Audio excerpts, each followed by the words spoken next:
my best to budget, like even little amount of money that I get, I budget it because it's really going to help you to be accountable for your money. That someone you both started life with is any more than you. Sometimes we are just there's just this urge to not be content with where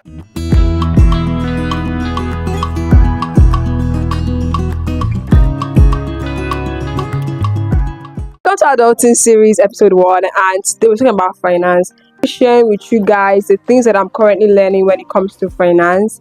So if you're interested, don't forget to share, like this video, and subscribe if you're yet to subscribe. Let's about today's video. And what adulting is all about is basically me trying to share the knowledge I've gathered so far to people like me, like myself. And the first thing on my list is avoid unnecessary debt. I try my best not to take loans, but if it's unavoidable, I take it. But if I can avoid it, I will avoid it, because to me it's more like I am touching the next month's fund, and I don't want to do that. I want to work with this month's fund. But if I see that okay, I really need this, I really need this money, I go for it. But I try my best also pay it. Where am I headed to? Taking loan can be like a burden over time. It's something that you continuously do. What am I trying to say? I'm trying to say that if you know that it's unavoidable for you to take a loan, by all means take it. If you know that you don't really need, just need for something selfish, it's best you avoid it. And then people do this stuff whereby they collect a loan from somebody, and you know that okay, let's say some months after or a week after, the money surfaces back into your account. You have the amount you're meant to use to pay off that debt.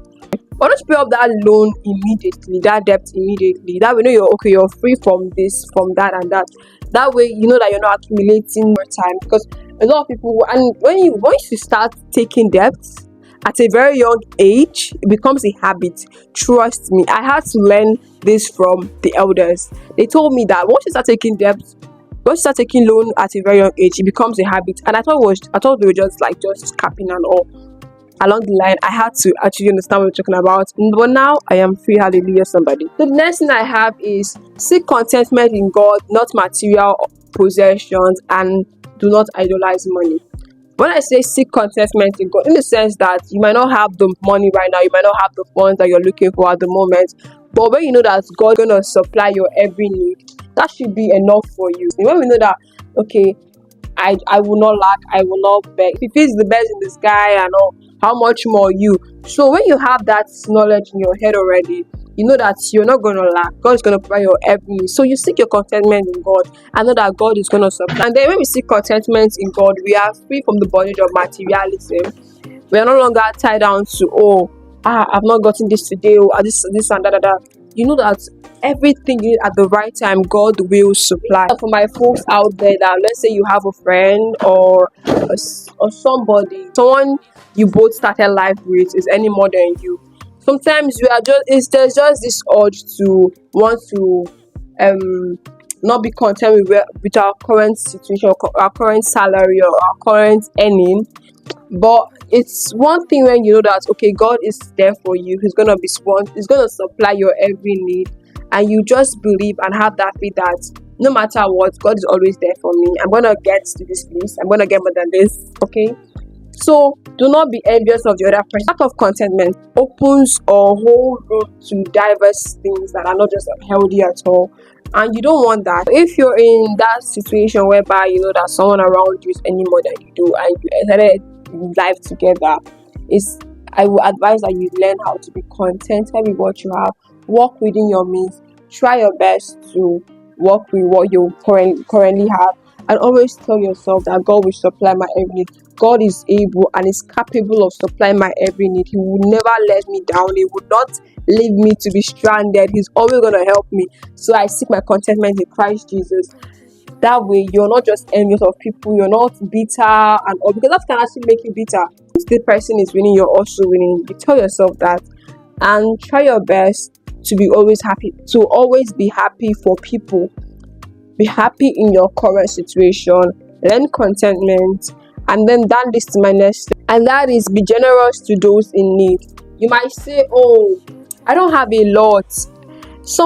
A wise person once said, if God cannot trust you with the little, how do you think He wants to trust you with the big? I say this as a benchmark to why I give to people or why I do what I do. If you know that someone will be like, oh, I'm earning just 30k in a month, how will I be able to give to the poor? How will I be able to give to this person that is in need?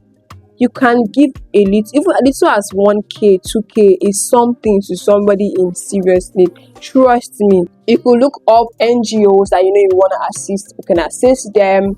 You can see, oh, somebody's in dire need of money or something. You can assist the person. It costs you nothing. I currently started giving to people, and I kind of enjoy doing that. I actually enjoy doing that on recent. Like, I started enjoying giving out to people. Although I don't have so much, but in the little way I can, I actually try my best to give out, and I actually started enjoy doing that. So it's something that you should actually learn. If you haven't mastered it yet, I advise that you learn it. The next thing I have is learn budgeting. If anybody had told me that I'll be budgeting money, I would tell the person you're a liar, because while back in uni, I did not even know what was budgeting. I knew people budgeted, but it wasn't something I was really interested in. I was like, what am I budgeting for? Do you get? But now I try my best to budget, like even little amount of money that I get, I budget it, because why? It's really going to help you to be accountable for your money. If you don't know how to budget, there are YouTube videos that can teach you. There are TikTok videos that can teach you. I actually learned budgeting from TikTok, so you can actually learn it from TikTok, YouTube. Just go on TikTok or search how to budget on TikTok. It's there. How to budget on YouTube. It's there. They're going to give you diverse videos that will show you how to do proper budgeting. If it's monthly, weekly income you're earning, they will show you different. Just research based on how you're earning. When I got into NYSC camp, after NYSC, I know I said any NYSC Alawi, I had to learn how to budget. I'm currently doing NYSC, because you don't know. So I had to learn how to budget, and it wasn't fun at the beginning. Like, it wasn't fun at first, because I was like, what am I doing? I'm calculating numbers. What am I calculating this number?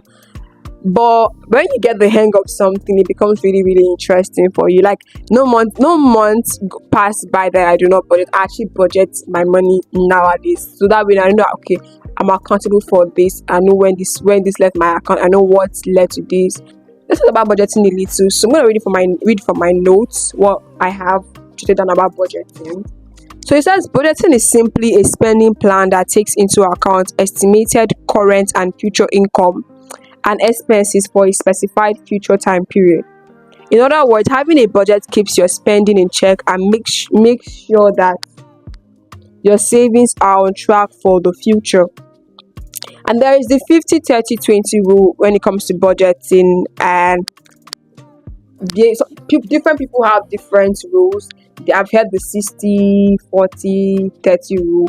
I've heard this one. I'm currently sticking to the 50-30-20 rule. So you can look for which one works for you, and then you go with it. And that is 50% of your money goes towards your needs, and the things like transport, food, water, shelter. That's like your house rent, food. That's where 50% of your income goes to. Then 30% of your money is towards your want. I want to buy a new hair. That's your want. I want to get a new piece of jewelry. That's your want. It's basically things that make you happy. That's what your wants are. And then 20% towards your saving, and sometimes it could go as saving or debt payment. You can choose to also invest some of the money of the 20% too. So when it comes to investing on that thing that I'm currently learning how to invest. I've not gotten the hang of it. So I started investing in 2023, but I had to take a break because I felt like I need to get adequate knowledge for it before I can go back into that field, because I made a very wrong investment that I regretted my actions. But I'm currently learning about investment. So when I'm done learning about investment, I will go back to it. But your 20% can also go into your investment, your debts, and your saving, depending on which one you want it to be. You can make it the three of them, I think. Depending on your income, though, depending on your income, you can make it the three of them. Just look for what works for you. What works for you might not work for you. So you figure out what works for you and go with it. Creating a budget actually saves you from unnecessary spending. I don't take my needs to buy my wants. It will not even add up. I'll be stranded. So it helps you from unnecessary spending. You know that, okay, I've allotted this amount of money for saving, this amount of money for my wants. this. You can also use diverse app if you know that okay, it's hard for you to keep this in your savings account, your regular savings account, commercial regular savings account. You can actually try using fintech accounts like piggyverse, carrywise. Those app, they can actually help you when it comes to budgeting. I know of target saving, I know of log money, but I don't know the whole info about it. But if you look at the interface of the app, you can figure out where and what you can do with it and use that as a means to budget. If you're cool with using your normal commercial bank, you can savings account, you can use that.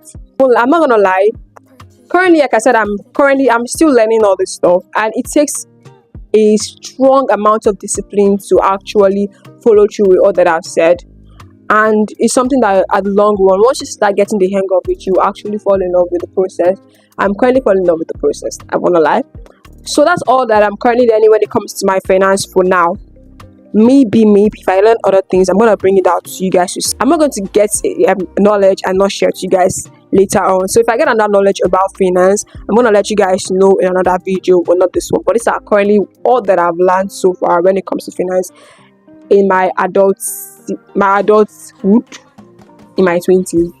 If that makes sense, leave a like button.